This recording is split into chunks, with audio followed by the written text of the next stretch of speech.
All right, today on the show, we have Madison Reeves from Christian Team Real Estate and Keller Williams Black Hills in South Dakota. Let me tell you about Madison. Madison Reeves is a serial entrepreneur and the founder and CEO of The Bridal Project and the Reeves Method, which is an event planning company and coaching program, respectively. She's also an award-winning real estate agent, a recipient of the Top 100 Leaders in Real Estate Award, and a top producing sales team leader with Christian's Team Incorporated. Madison is driven to help other entrepreneurs seek growth and take control of their results to accelerate their business and lives. Now, Madison grew up in a poor neighborhood in a small town and was determined to prove that anyone could fulfill their utmost potential, regardless of where they came from. Now, after dropping out of college and getting fired from several jobs, that's happened to me too. She had seemingly little to no direction in life. And it wasn't until Madison discovered entrepreneurship and creating a life she loved that she found her true calling and purpose in life. Now she wants to share the liberation of an extraordinary life with others around her. Now, Madison spends her time mentoring other real estate sales agents with production coaching. She also focuses on expanding her real estate team to provide others with the same life-changing opportunity that was provided for her. Now, check out Madison's new book, which is called Project Badass: Breaking Out of Your Comfort Zone to Transform from Average to Extraordinary, which, by the way, has a perfect 5-star review. And it's not like there's just one review, there's lots of reviews. Perfect 5-star review on Amazon. It's available there. And of course, everywhere else books are sold. And she's a podcast host. Please check out her show. I know I'm going to, which is called Project Badass, available everywhere podcasts are served. But definitely visit her website too, which is projectbadassnetwork.com. Again, projectbadassnetwork.com. Madison, welcome to the show. Thank you so much. Thank you for having me here. I'm excited. You're our very first South Dakota guest, and we've not had a North Dakota guest. And I'm just going to say it: we're never going to have a North Dakota guest because I don't like North Dakota. I'm only teasing. I have no problems with either Dakota, but I am excited to have. I always love having people from. We have so many people from California, New York, Chicago, Florida, and I always love talking to people in other states where I'm not as familiar. I was telling Madison just before, not that anyone cares, but I've been to almost all the states in the country, and I haven't been to either of the Dakotas, and there is a lot to see in both. So I'm excited to be talking to you because it reminds me of something I need to do, which is figure out how I'm going to get over there and cross that off of my list of visiting every state. But enough about me. Nobody cares. Let's talk about you. But you do so many different things, and I'm always so interested and admiring of people who come from maybe a background where a lot of the advantages that a lot of us have just sort of enjoyed without thinking about maybe our backgrounds as much. We just sort of, that's our background. I'm always love talking to people who come from maybe a more disadvantaged background, and I don't mean that in any sort of pejorative sense. That's just the reality of your situation, and how they really break through and rise above. I find that so absolutely just inspiring and encouraging, and I'm really grateful you're here. I would love to start at the beginning of your real estate journey, because I know you do a million other things on top of just being a real estate agent. By the way, a top real estate agent. But tell us a little bit about why you chose real estate. Yeah, so I guess I'll back up a couple of years before getting my license. I actually graduated high school when I was 16, and I had this whole plan of what I was going to do. And, Sure. As that goes, that didn't happen. I went to college. I did a couple semesters of that before realizing it wasn't really for me. So I ended up dropping out, and I didn't really know what I wanted to do. I was making like $12,000 a year as a barista. And I was very much just in the mindset of, I don't know what to do. I don't know what the next steps are. I don't have like a college education. That is how I was raised. You have to get a college education in order to have a good job. So I discovered real estate after purchasing my first home with my ex-husband. And I was like, well, I'm not doing anything else. I kind of like this. So I'm going to go ahead and get my license. And I got licensed in the state of South Dakota like a month after I turned 18, and I started selling right away. Wow. I'm going to pause for a second because I want everyone to absorb this idea of somebody getting their license, which people can do in most states at 18. You could do it here in Illinois as well. And imagine then you now have this arduous task of convincing people that an 18-year-old knows enough to actually help them with this massive financial purchase or sale. And that in and of itself is a huge mountain to climb. So I just want to honor you for having the courage. Or maybe it's a desperation / courage thing, but either way, the courage to follow through. As an 18-year-old, I was still like working. I mean, I was going to college, but the idea of even starting a career was so far away from me. I really honor you for having the courage. But let's talk about it. What was it like as an 18-year-old to then get your license? Yeah, so I often get asked because, I will be 21 in July, so I'm still very young. I've only been in this business for 3 years, but I get a lot of people that ask me, and I focus mainly on multifamily and investments. So I work with Sure. investors who, they got a lot of money to put into real estate, and it's just never been an issue. Right. Um, I've just never had anybody question it, my age or my experience, but you just have to come with confidence and knowing what you're doing. And I contribute a lot of that to, so backing up a little bit, I was on my first team within Keller Williams for 6 months. And I did about 5 transactions, which for 6 months, pretty Amazing. all my sphere of influence.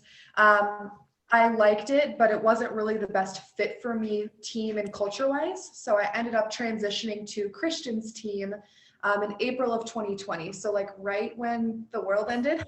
Right at the perfect time. Yeah.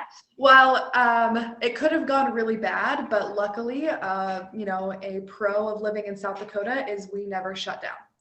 And in fact, our real estate industry like exploded. Sure, So sure. between April and the end of the year, so my first 8 months on Christian's team, I actually did 38 transactions. So Hold on. But we got to pause because to you, this is like you already know all this. I want everyone to hear that. And by the way, you were what, 20 at the time or 19, 20 around there? I just turned 19. Yeah. 19-year-old doing 38 transactions and it's not like you didn't grow up in a real estate family. Your sphere of influence, you had already sort of exhausted that. And by the way, who's got a sphere of influence at 18? Nobody. So that in and of itself, to do 5 transactions in 6 months, that's amazing. And then to then go on, join a new team as a 19-year-old. I'm only laughing because it's so absurd. If you wrote that into a Hollywood movie about your life, the notes back you'd get from the production company would be like, well, that's not believable. We're just not, we can't do that. So Right. Really amazing. Right. Well, thank you. I appreciate that. So yeah, I mean, it was a whole new, like, wow, okay, this is what it's supposed to be like. I found my people. I know what I'm doing. I have the right training and the resources. But the coolest thing that happened in those 8 months while I was selling all this real estate is I discovered that I wanted to be a coach. And so in January of 2021, so last year, I transitioned into the role of sales team leader. And basically what that means is that my job is to find talent and recruit them onto the team, and I'm responsible for helping them into production. So I started in that at the beginning of last year, and last year I hired probably about 5 agents, and I did about 12 million in sales. Of course. So Unbelievable. it was a pretty good year. That's amazing. This year, though, my goal is really to get out of production. I'll probably do about 15 million in production this year, and then I'll be done. So I'm going to focus just on coaching as of the end of the year and really just finding the right people for the team, expanding into other states, and helping them do what I did and, be able to produce a lot and meet their goals they have. So. Wow, unbelievable. And you still can't legally drink alcohol. That's an amazing series of accomplishments. Just to put like a benchmark to it. I don't mean there's anything about alcohol, but just the idea of that is so unbelievably mature of you. And I really, I'm a bit awestruck. So congratulations on all that success. Let's talk a little bit about I want to back up for one moment because you talked about working with investors, and a lot of our audience really doesn't doesn't do that. They're more traditional realtors who are, helping people buy and sell primary residences, most likely. However, Madison, I asked her that question earlier and we didn't really go back to it. I just want to follow up on it and explain why I think her answer made sense to me, but maybe not to the audience, which was, I said, it must have been tough to convince people to help them, buy or sell homes when you're so young and inexperienced. And she was like, yeah, it really wasn't an issue. She did a lot of multifamily investor stuff. And the reason why that age wasn't a factor really probably didn't have as much to do with Madison's competence or confidence, which she clearly has both, but it's probably a lot of what investors really are looking for are the deals. They don't really, it's not as important to them what the pedigree or the experience. They just want, they're numbers people. They want to see the numbers. And Madison went out and found amazing deals and said, look, if you don't want to invest in this, there's lots of other people that can. So am I on the right track with that? Is that why age didn't matter as much? I think that was definitely part of that, especially with the investors. So the reason that I love doing investment real estate is because there's no emotions. It's very Right. emotional in residential real estate. They're buying their first house or the home that they're going to raise their kids in. Like it's a big deal. But in investment real estate, even though I'm selling residential investment and not really diving into the commercial world, but the investors don't care. Facts don't care about feelings in this world. So Right. just looking for someone who's going to work the nights and weekends to run numbers on 100 different deals before we find the right one, and to just honestly shoot them straight. Don't push them around or tell them things that just to make them feel better. If you just tell them how it is, like a lot of people appreciate that. Let's also, and you're a recruiter and a coach, and to me those are oftentimes one and the same in this industry. And oftentimes it's the managing brokers are the ones that often have to do the recruiting. And I'm somebody who does recruiting for our company, and I am not the managing broker, thankfully. And I get to devote a lot of time to that. And I know what the challenges in that piece are. I don't do coaching, thankfully. That would be something that I wouldn't be very skilled at, but I admire that you're doing both. And I'm curious on when you're out there, and I'm curious when you're out there looking for talent, because I think this will help a lot of the listeners who maybe are solo practitioners. It's just them, they're not on a team. And right now, of course, teams are so prominent in the news and in the communities. Like that just seems to be where real estate is headed, and is heading and has been heading. And it's very common. And so we get a lot of questions from our audience that are like, how do we go about finding the right team? Well, I'm so grateful to have you because you're somebody that's looking for team members. And I'm curious, of course, we want to make sure for anyone in your local area that we talk about, if they're interested in joining your team, how they might join you. But I would love to hear what you look for in an agent, because you also talked about developing talent. So it doesn't necessarily, the way I heard it was, yes, I'm sure you'd love to have top 1% producers exclusively on the team. But it sounds like you also bring on newer agents and really try to build up their productions. And so I'm curious on when you're out there trying to look for talent to join the team, what do you look for? Yeah, absolutely. So before I answer that question, it's important to understand that there's really three types of talents. Or talented people. So you have proven talent, emerging talent, or potential talent. So whenever I'm meeting with someone who goes, oh, I'm thinking about real estate, maybe they already have their license and they're selling a couple deals, but they're doing it part-time. I really like to categorize them into whether they're, proven, emerging, or a potential talent, because it's different for everybody. But really what I'm looking for when I'm looking to recruit someone to the team is somebody who has a track record of success, and doesn't have to necessarily be in real estate. But with my age, I attract a lot of younger people naturally, and they go, wow, Madison, look at all these things that you're doing, the opportunities that you have. Like, I want to do the same thing. And that's great and everything. But having that, when was the first time you tried to make money on your own? I actually ask that in every interview, because I get questions from, I was doing a lemonade stand when I was 7 or 8 so that I could buy popsicles because my mom wouldn't give me allowance, or, But that counts, right? And that's important. Yeah. I mean, having that entrepreneurial spirit's really important. And just making sure that their talent, and they're willing to take ownership. They're not, they don't have any victim mentality. And really the biggest one for our team is that they're a good culture fit. Mm-hmm. Because if you can fit in with our culture and if you work hard, we will find you the right seat on the bus. And that's just really what it comes down to. But it's asking the right questions, having them self-develop or self-discover, I should say, of whether real estate is really right for them or not. So we have a very extensive interview process. They go through like 5 or 6 interviews before we give them the yes. Wow, that's Yeah.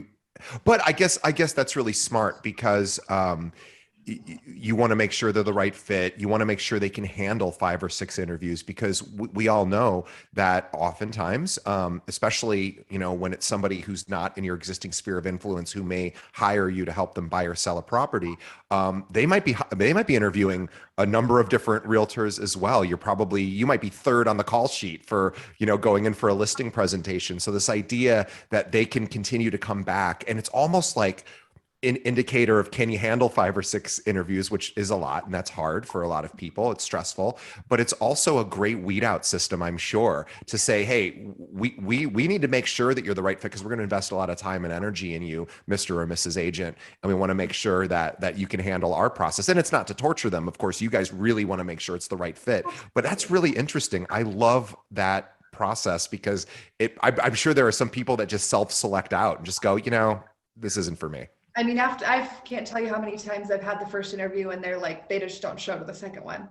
All right, well, but I mean, and our interview process is set up that way. We also have a very extensive training process. Their first 90 days are very full on, but the way I see it is this is a hard industry. You know that, I know that. There are days where we don't want to continue to do our job. It's difficult. And if they can't handle 5 or 6 interviews and the training process we put them in the first 90 days, they're probably not going to cut it in there in the industry. And it's maybe comes across as a little mean or whatever, but it's just the truth. I mean, It is the truth. And I want to talk about this idea that I know is really important to you. And I want to set it up a little bit with this idea of learning how to get comfortable being uncomfortable. And I mean, when I say uncomfortable, I mean uncomfortable, healthy things that we all go, I should be doing more of or less of X. But you maybe find yourself not doing that because it's uncomfortable. I met a woman many years ago. It was a writer, and she had this really interesting project for a year. Every week, she wrote down a lot of fears and like challenges and insecurities and things that were just like, oh, I don't do that, or I couldn't do that, or that's just not who I am. And she said, every week I'm going to tackle one of these things. And I said, by the end of this year, you are going to be completely like unstoppable because all these things, if you can find the courage to step into the fire and do a trapeze class, which was one of the things she did. And it's not like you're going to conquer your fear of heights per se, but now you're like, I can still do that even though I'm terrified. I'm curious on how important it is. I mean, again, you have done so many things at such a young age, all of which are really things that young people your age don't do. Let's be honest. They don't start podcasts. They don't become top real estate agents, and they certainly don't coach people, right? That is a very awesome thing that I'm really proud of, you only knowing you for a short time, but I'm like, wow, that is incredible. But that's you stepping outside of your comfort zone. So I'm curious, let's talk about that. How important is it to learn how to step into discomfort? yeah, I mean, it's what I wrote my book about. My entire book about it is about getting out of your comfort zone. So, with that being said, I love the way that your friend that you're talking about did it because I kind of do the same thing. I believe getting out of your comfort zone is a muscle, and the more you work a muscle, the stronger that it gets. So, I try to push myself to do things that I don't want to do. But usually it's things like, for example, I was in Vegas last year and I did not want to jump off this building, but I jumped off the building because didn't want to do it. Basically, if I ever am like, oh, that would be kind of fun to do, and then I start thinking and get in my head and go, oh, I don't want to do it, like I have to do it then. So, whether that's jumping out of planes or shark diving or traveling into a different country by yourself, like I really push myself out of my comfort zone in my personal life, and that builds that muscle. It makes that muscle stronger so that it translates over into business as well. But it's a muscle, so it needs to Yeah. be exercised often, right? Because like I mean, and it's okay to feel fear, right? It's okay. It's a normal human reaction. We all feel it. Every time I go into the gym and it's lower body day, like leg day, I'm like, I hate this. It's scary. It hurts. It's the worst. And but I just have to do it. I don't have to like fall in love with working out my quads, because I don't understand people who like that, but Right. there are people, of course, that do. But all I have to do is do the exercise, and if I can just shut off my brain enough to go, hey, you know what, it's healthy for you, it's a good idea, just do it. Then I get to feel proud of myself, especially. And I think that's really something that doesn't get talked about enough, is the feeling of pride that you have in doing something that's really difficult. And you are somebody that is constantly doing incredibly difficult things. Can we talk a little bit about that? That even if maybe the goal doesn't get achieved in the like whatever the outcome you really want, I have always been way more impressed with my own effort than the actual results, because the results kind of like they either happen or they don't. But if I can get myself just to take action, which is the hardest part, I think. If you can do that, if I can do that, then I end up going, well, it might not have worked out the way I wanted to, but boy, that was hard. And I did that. And I get a little pat on the back, a self pat on the back. Right. Yeah. So, I mean, I think that it just comes down to fear is a natural human emotion, and we all experience it quite frequently. It matters how you do it, how you handle it. Don't let it shut you down, but let it wake you up. And the more that you do these difficult things, the more that your subconscious mind is going to go, oh, okay, I have the capability to complete all of these things. Yeah. So, and speaking towards like where you're regarding the actions, that's actually something that I coach all of my agents on when goal setting. So we goal set to things that you have in your direct control. Yeah. Of course, we have an outcome that we want to get. So put this in terms that, real estate agents that are listening to this can understand. If my outcome is to get under contract, to get a property under contract, that's not my goal. My actual goal is to, have 25 two-way conversations with leads in my CRM, because Because you can control that. Yep. So that's what I teach all of my agents, because we're kind of setting ourselves up for failure if we're goal setting things that we can't control.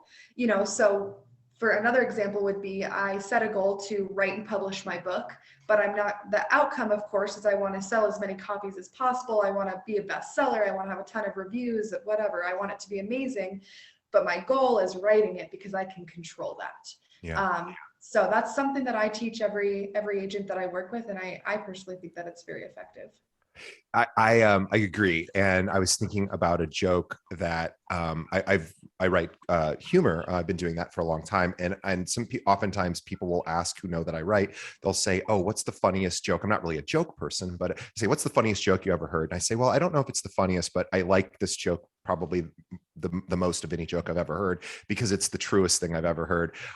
This isn't a religious statement at all. It just happens to have a little bit of religion in it. So I apologize for anyone listening who doesn't like the word God, which, by the way, I'm not trying to say anything other than it's just this joke has it. So the joke is, and it's a really simple, it's not even really a joke. It's, we make plans, God laughs. And I always thought that is so perfect, because it's exactly what you're talking about. There's a lot of things that we just don't control.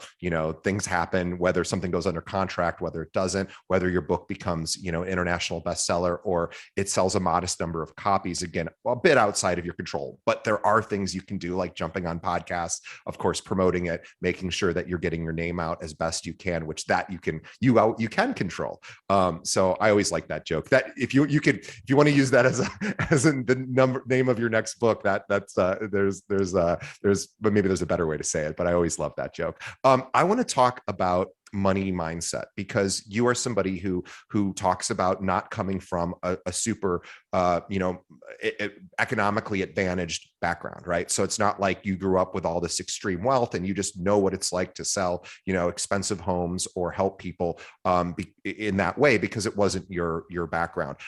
How did you change your mindset to then begin to allow for like working with investors or even just people, wanting to buy or sell, homes that might be different from the kind of homes that you grew up in?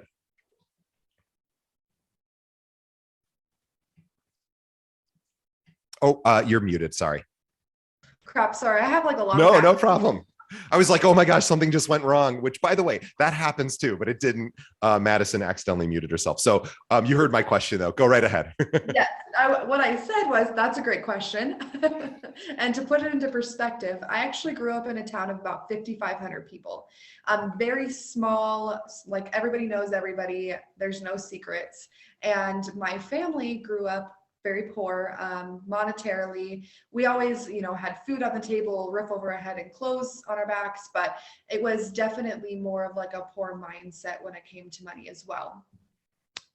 What was expected of me when I was growing up and becoming an adult was to get a job that pays, $10 to $15 an hour, work 40 hours a week. I'd probably get a husband, he worked too. We have a couple of kids, live in a small but decent house. And like, that was good for me. Sure.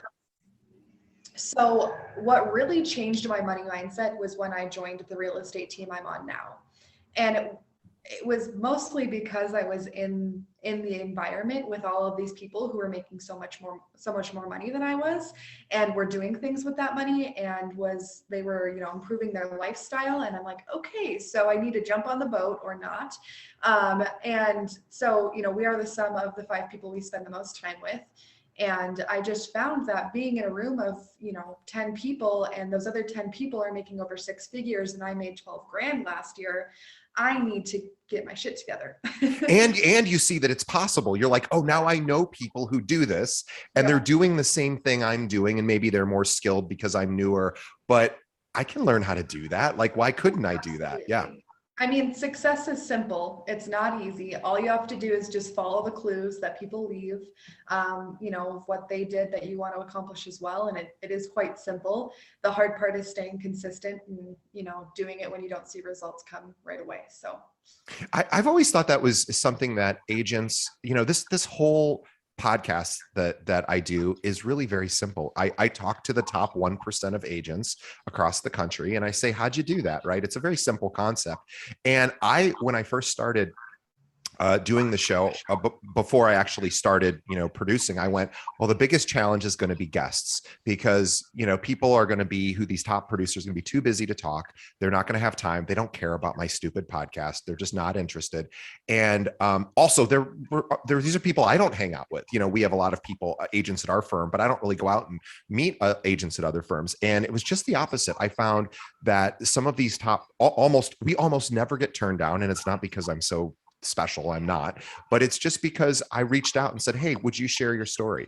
And I think that's a huge lesson for anyone listening who maybe is struggling. And Madison just said it's a really important thing. We are maybe the average or the sum of the 5 people we hang out with the most. And we're not here to say you need to ditch all of your friends. What we're here to say is there are people you can emulate and hang out with. And by the way, when you ask somebody, can I take you for a cup of coffee and find out how you did that? That is an incredibly flattering thing. And more often than not, they're going to be so honored that you did that. And they're going to just tell you everything they did to become successful.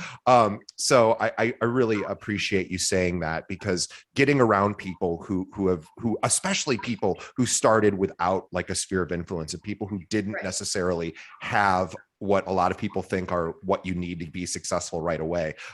Those are people you want to hang out with and learn. But I want to also talk about, how do you identify because I know this is important to you. How do you identify, and as a coach, you do this a lot. Sorry, I interrupted myself twice. How do you identify what's holding you back from success? So that's a great question. I have always been very self-aware. It's probably one of my best soft skills, and it was just something I naturally developed. It's a muscle. You can strengthen it over time the more that you use it. But I have a coach. who will call me out if I need to be called out, because that's good for everybody. So that's a big part of it. But it's just being really in tune with yourself and having clarity on where you're going. If I didn't know what my outcome was long term, short term, in the next year, 5 years, whatever that looks like, it's really hard to be self aware with yourself because you don't know the direction you're supposed to be following. Yeah. So when I'm thinking about things that, if I know my direction and if I know my, where I'm trying to get to, and I have real clarity on that, but I feel like I'm being held back from something, well, then all I have to do is just do some investigation to figure out what that is and then fix it, because I know where I'm going. So clarity is a huge priority for me in my businesses. And it's what I coach all of my agents, because you don't know what you don't know. So it's really important to really outline all that and get everything down in black and white and on paper. Yeah, I agree. Really well said. And I want to back up for a moment because Madison, who is a coach, also has a coach. Like, what? Do coaches need coaches? Of course they do. Of course they do, right? And it's not because you're young and you're like, well, I've only been in the business 3 years. I don't really. It's you'll probably have a coach when you're 75 years old, I'm guessing, Oh, because coaches, like you said, they can identify our blind spots. And it's not because you're like not motivated, or obviously you're disciplined and you're not stupid and you're not like, well, I'm just going to let someone else fix all my problems. No, you're a take charge, go get her independent woman. By the way, and this is I'm so glad we're having you on during Women's History Month. It's just funny timing, because I think you are a great example of what not just what a woman can accomplish, but what anyone can. But I'm glad I'm talking to you this month. But I want to talk about choosing a coach, and I know that you do coaching. And by the way, are you interested in our audience? If our audience reaches out to you to do coaching, or are you only coaching people on your team and in your immediate area? so I do have some openings for independent coaching. I only take on a few people at once just based on my schedule. So I actually only have 3 openings right now. But yeah, anybody in any industry, real estate or not, if they're interested, they can absolutely reach out to me. I love that. And let's talk about, so we talked about maybe how to identify some of the challenges, and we all have challenges. It's normal. If you didn't have challenges, you're lying to yourself, or you're just unaware. Everyone has challenges. You're going to have challenges your whole life. That's why coaches are so great. That's why therapists are so great. There's so many professions designed to help people with their human challenges. But once we sort of figure that part of it out and sort of know ourselves a bit better, then I want to talk about choosing, sort of making choices that really help you to go in the direction that you want, despite the fact that you have challenges, because we all have them. And really, I think we're talking about mindset. I know that's a big thing for you. So how do you go about staying in a mindset that is supportive to you, especially in those moments where things aren't going well? Yeah, that's a great question. So really, it's funny that you brought this up, because this topic is exactly what I talked about in my first episode that I published for my podcast. So if you want to listen to it and dive deeper into it, but basically where it comes into is your big why. Why do you do what you do every single day? If you don't know what motivates you, then it's really easy to get held up when there's big challenges or objections. It's easy to, oh, I don't want to lead generate today because it's boring and I don't want to be told no or hung up on, or I don't want to do this showing, all of that crap that we all deal with. We all hear that. It's our drunk monkey on our shoulder. But if we know where we're going and why we're doing it, we have that clarity there, there's a lot of power in it. So I talk a lot about this in the first episode of my podcast, actually, which worked out perfectly for timing wise. But there's this Japanese theory, basically, where your calling and your big why is basically the intersection of what you love, what you're great at, what the world needs, and what you can get paid for. So that's really your big why. And if you can discover that and lead with that and make decisions in your business and your lifestyle with that, I found at least that I don't have the mindset of, oh, I don't want to do that today, because I'm working for something bigger than myself. Yeah, it's more than the current challenge that's right in front of you at that moment, right? So like I can think about it in relationship. It's easy for me, I'm in a relationship, to get mad at my girlfriend if she does something or says something that I don't like. And we all struggle with these parts of relationships, right? It's easy for me to be like, oh, you said this or you did this, or, and we can do that back and forth, of course. And yeah, fine, whatever. Is it productive? Probably not. But it's easy to do it when there's this immediate problem or challenge. This actually just came up this morning. We had a slight disagreement. So I was like, I'm getting all upset. And then I had to take a breath and I had to say, what's my long-term goal here? Oh, I want to marry this person and I want to spend the rest of my life with them. And they're like the most amazing person I've ever met. So even though in the immediate moment I'm struggling with this, interaction, which is like no big deal. But in the moment, it feels like everything. And then, or the client hangs up on you or whatever, the deal falls through or whatever your struggles are. And then you go back to, okay, yeah, bumps in the road happen. But this is the most amazing person I've ever met. And that helps reset. So I'm curious on how you reset when you're in that, your why. And do you have any techniques about going back to your why in those moments of like extreme hardship where you're like, oh, this is just not working? Yeah, absolutely. So that's another great question. So this is actually a technique that my coach shared with me.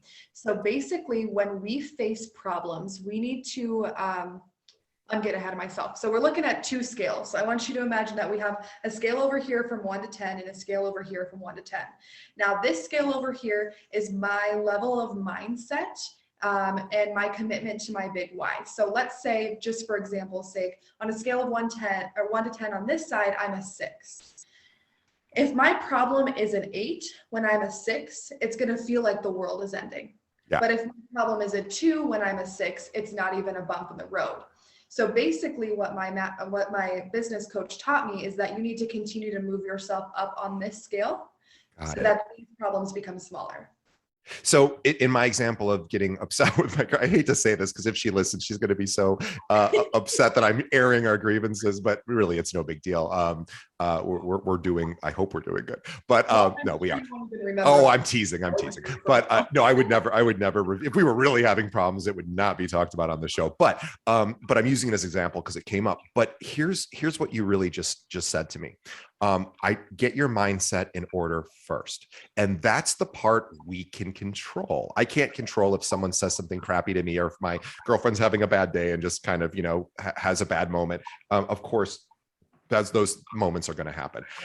But and in this case, I hadn't got my mindset in the right spot before that happened because I didn't think to do that. And had I had woken up in the morning and for 20 seconds gone, remember this amazing person lying next to you, like this is the person who wants to spend the rest of her life with me, like how lucky am I? And that might have helped shoulder some of this this particular interaction we had hours later. So what we're really talking about is that's what you can control. You can control waking up and putting yourself in the right mindset, but you have to go first, right? Yes, absolutely. If you're a 2 on this one and you get a 5, I mean, it literally feels like the world is ending. So, and it could be something so simple, but you don't have the skills or the knowledge or the mindset to be able to deal with that. So it feels like, you're trying to climb Mount Everest here. I just last night I have to share this. I'm so sorry. I feel like I'm hijacking our interview, but I think this will be really helpful because it blew my mind. I'm in a DBT class, and if people don't know what that is, it's called Dialectic Behavior Therapy, and I'm very fortunate to be in this course. It's very hard to get into them right now. It's very popular, and it's basically considered the gold standard in emotional regulation and mindfulness, and it's a skill set. It's not therapy in the traditional sense of lying on a couch and talking about your life. It's just learning skills, and we learned a skill last night that absolutely blew my mind. It's so simple, and I won't go into it, but it's called cope ahead.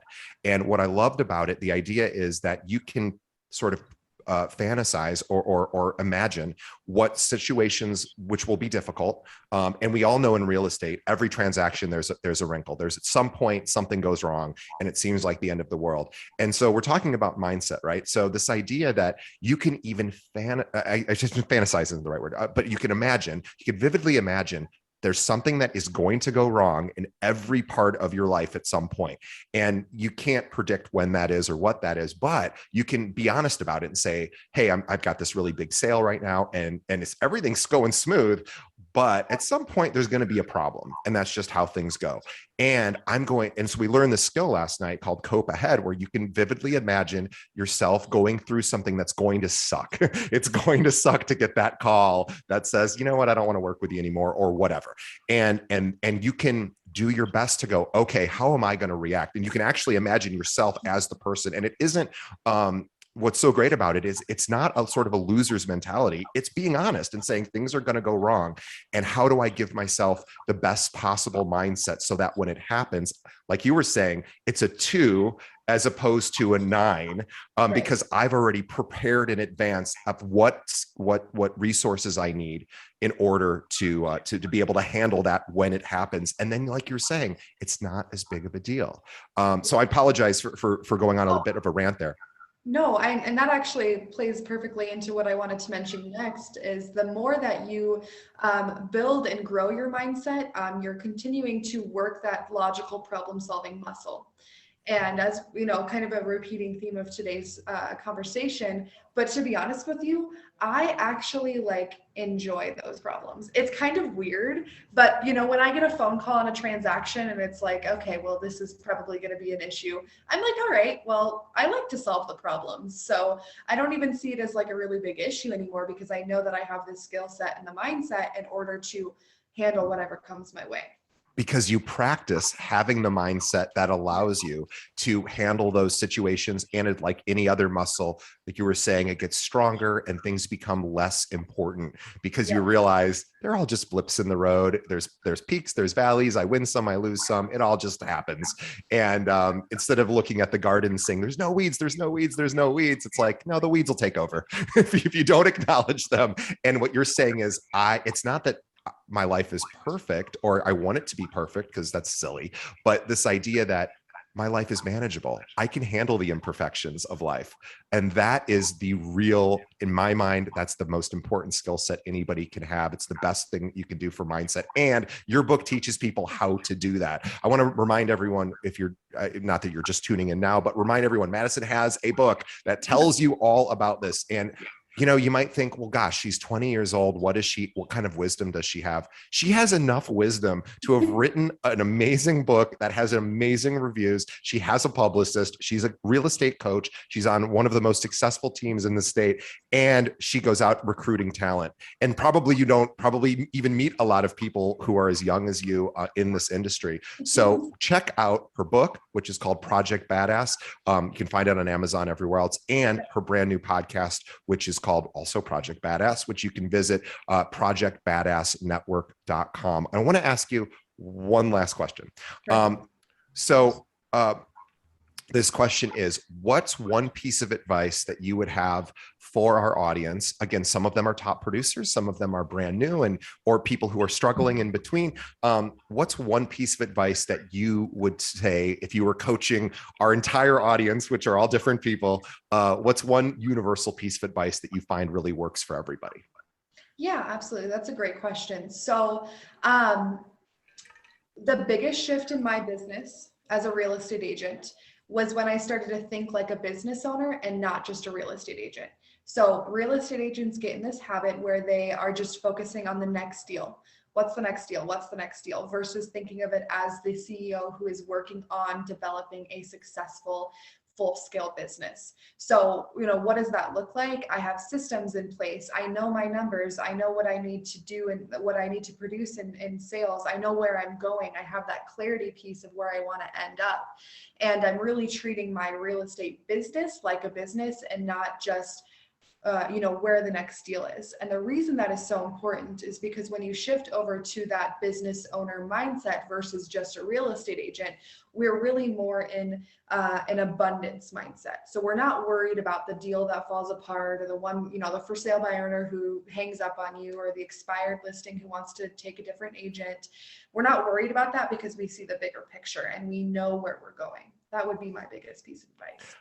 I love that. And it really, again, distances you from the immediacy of any challenge when you have that sort of long-term vision. And again, I always think direction is so important. It's like, I just want to head in this direction. And that might be your vision. Whereas I don't know where I'm going to end up, but I'm heading in this direction. It's a very specific direction.